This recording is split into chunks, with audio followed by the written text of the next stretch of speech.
Olá pessoal, conversando com alguns colegas a respeito da reação dos vídeos, que tem um foco muito específico nas relações internacionais, e sobretudo no conflito russo-ucraniano.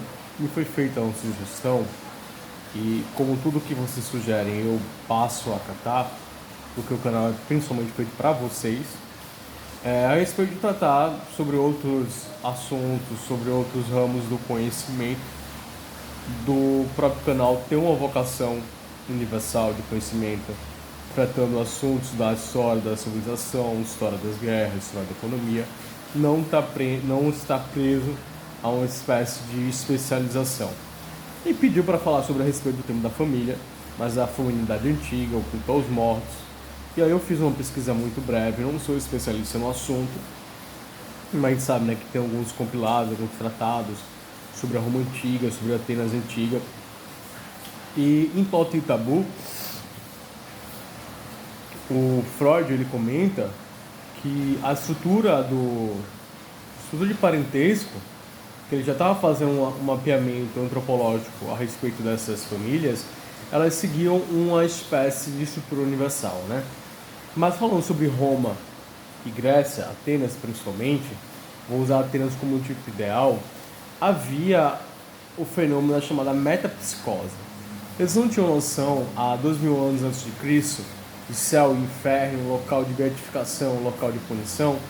Eles acreditavam na metapsicose. A metapsicose vai ser encontrada em várias estruturas de organização familiar ao longo da história da civilização, da cultura. É muito encontrado também, com muitos resquícios, na cultura nórdica, ainda no medievo. Nas séries Vinx é possível encontrar isso. É o seguinte, é a chamada religião doméstica. Os parentes, quando morriam, eles acreditavam que esses parentes eles estavam sofrendo um processo de metapsicose. Eles ainda estavam vinculados ao mundo terreno. Tanto que os parentes eles eram enterrados no campo da casa, uma espécie de quintal. Tanto que no direito romano e direito grego, se você vendesse a casa, o primeiro proprietário tinha o tipo de visitar a casa para fazer cultos aos parentes. Esses parentes também deviam favores, deviam favores aos parentes vivos. Os parentes mortos deviam favores aos parentes vivos, os parentes vivos deviam favores aos parentes mortos. Deviam, no caso, cultos. Os parentes vivos deviam cultos aos parentes mortos. Eles sempre eram enterrados próximo da casa. E a família em grego, no grego antigo, significa aquele que está próximo do fogo.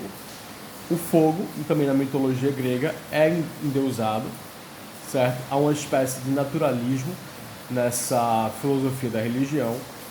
E cada família tinha uma crença em particular.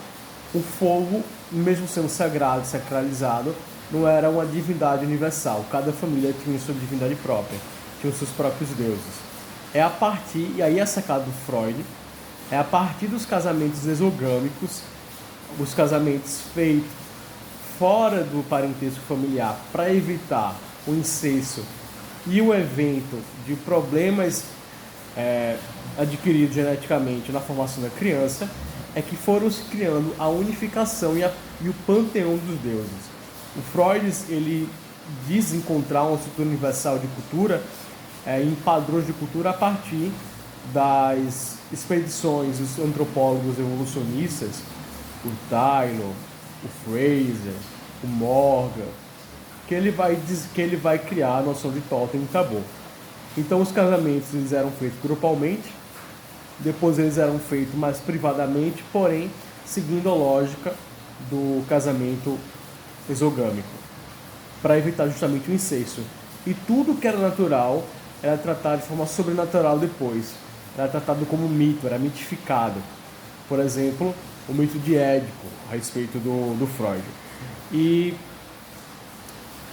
cada família tinha um deus em peculiar. Então é a partir do crescimento das famílias, a formação das tríades e dos clãs, e consequentemente da cidade antiga, é que vão se ter o panteão de deuses, que eram pessoas excepcionais de famílias aristocráticas que tiveram proeminência na formação daquela cidade. Bem, pessoal, é isso. Até a próxima. Não deixarei de falar sobre a Rússia e a Ucrânia, mas também expandirei o horizonte de conhecimento.